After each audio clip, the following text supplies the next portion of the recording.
வேலூரில் ஆமை வேகத்தில் நடைபெறும் பாதாள சாக்கடை பணிகளின் காரணமாக மக்கள் அவதியடைந்து வருகின்றனர். இதுகுறித்த தகவல்களோடு செய்தியாளர் குமரவேல் இணைகிறார். குமரவேல், எவ்வளவு நாட்களாக இந்த பணிகள் நடந்துட்டு இருக்கு? இதனால மக்கள் சந்திக்கும் பிரச்சனைகள் என்ன? ஆனந்தி, வேலூர் மாநகராட்சி பொறுத்தவரைக்கும் பாதாள சாக்கடை அமைக்கும் பணியானது கடந்த 2011ஆம் ஆண்டு தொடங்கி ஏறக்குறைய 13 ஆண்டுகளாக நடைபெற்று வருகிறது. குறிப்பாக வேலூர் ஸ்மார்ட் சிட்டியாக தேர்வு செய்வதற்கு முன்பே வேலூர் மாநகராட்சியாக தரம் உயர்த்தப்பட்டதிலிருந்து இந்த பாதாள சாக்கடை அமைக்கும் பணியானது நடைபெற்று வருகிறது. தோராயமாக 4 பகுதிகளாக பிரிக்கப்பட்ட நிலையில் முதல் பகுதியோட பணிகள் நிறைவடைந்திருப்பதாகவும் மீதம் இருக்கக்கூடிய பகுதி 2, பகுதி 3 ஆகிய 2 பணிகளானது தற்போது நடைபெற்று வருகிறது. பகுதி 2 பார்த்தோம் என்றால் 379 கோடியிலும், பகுதி 3 311 கோடி மதிப்பீட்டிலும் நடைபெற்று வருகிறது. ஆனால் தற்போதைய சூழலில் பருவமழை தொடங்கியிருப்பதால் வேலூர் மாநகர மக்கள் புதுவிதமான பிரச்சனையை சந்தித்து வருகிறார்கள். இது குறித்து பேசுவதற்காக நம்மோடு வேலூர் மாநகரை சேர்ந்த ஒருவர் இருக்கிறார். ஐயா வணக்கம், நீங்க எந்த பகுதியை சேர்ந்தவர்? இந்த பகுதியில் எத்தனை காலமா அந்த பணி நடக்குது? இதனால் நீங்க சந்திக்கக்கூடிய சிரமங்கள் என்ன சார்? ஐயா, நான் என் பேர் விநாயகமூர்த்தி, காங்கேயநல்லூர். இந்த பகுதியில் மட்டுமே ஒரு 2 ஆண்டுகளாக இந்த பகுதியில் நடந்துட்டு இருக்குது.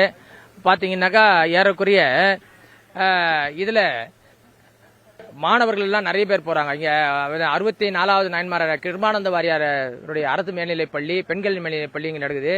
ஏறக்குறைய 2000 அதிகமான மாணவர்கள் படிக்கிறாங்க. இந்த மழை காலங்களில் அதிக பேர் விழுந்து எழுந்து போறாங்க. ரொம்ப கஷ்டமா இருக்குது. சரியான நேரத்துக்கு குழந்தைங்க ஸ்கூலுக்கு போக முடியல. அது மட்டும் இல்லாத ஏதாவது ஒரு எமர்ஜென்சினாக்கா வெளியில மருத்துவமனைக்கு போனோம், இல்ல வேற எதனா தேவைக்கு போனோம் அப்படின்னா கூட எங்களால சரியான நேரத்துக்கு ஆட்டோவை பிடிச்சிக்க முடியல. ஆட்டோ சரியானபடி வர்றதில்ல. நாங்களும் சரியானபடி அந்த சமயத்துக்கு போய் சேர முடியறதில்ல. அந்த மாதிரியான சூழ்நிலை இருக்குது. அது மட்டும் இல்லாத அதிகமான இந்த பக்கத்துல எல்லாம் பாத்தீங்கன்னா அதிகமா தூசு கிளம்புது.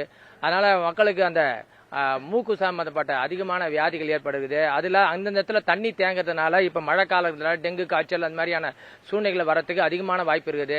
அரசு அதிகமாக செயல்பட்டு கொஞ்சம் துரிதமா நடவடிக்கை எடுத்து இந்த செயல்களை சீக்கிரமா முடித்து கொடுத்தா எங்களுக்கு நல்லா இருக்கும். அதே போல அந்த அண்ணா சாலையெல்லாம் பாத்தீங்கன்னாக்கா அதிகமான டிராபிக் ஆகுது. காரணம் என்னன்னா இந்த மாதிரி மழை தண்ணீர் தேங்கிறதுனாலும் அதிகமான பள்ளங்கள் அங்கங்க எங்க இருக்குதுன்னு தெரியாத மாதிரி சூழ்நிலை ஏற்படுறதுனால இந்த மாதிரி ஒரு மாற்றத்தை இருக்கு. இந்த மாற்றம் என்பது அடிப்படை வசதி, ஒரு தேவை, சாலை வசதி. அந்த அடிப்படை வசதியை அரசாங்கம் சீர் செய்யும்படி இந்த ஊடக வாயிலாக தெரிவித்துக் கொள்கிறோம். நன்றி, வணக்கம். ஆனந்தி, இவர் குறிப்பிட்டது போல வேலூர் மாநகரின் முக்கிய பிரதான சாலை ஆகியிருப்பது அண்ணா சாலை. அண்ணா சாலையில் தொடர்ச்சியாக கடந்த 10 ஆண்டுகளாக அந்த பாதாள சாக்கடை பணி நடைபெற்று வருவதால் எப்போதுமே போக்குவரத்து நெரிசல் மிகுந்த பகுதியாக அது இருக்கும்.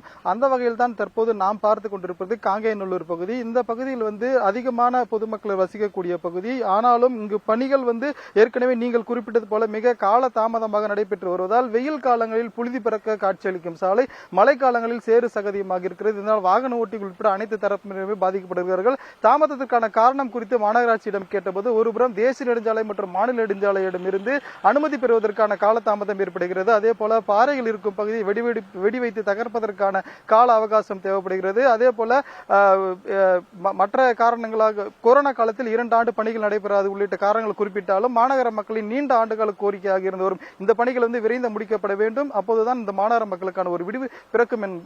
ஆனந்தி, நீங்க குறிப்பிட்ட மாதிரி எவ்வளவு காரணங்கள் சொன்னாலும் இது அடிப்படை தேவை மக்களுக்கு. பாதாள சாக்கடை அமைக்கும் பணி 2 ஆண்டுகளாக ஒரு குறிப்பிட்ட பகுதியில மட்டும் நடந்துட்டு இருக்கு. அப்ப மற்ற பணிகளை எப்ப செய்வாங்கிற கேள்வியெல்லாம் எழுது.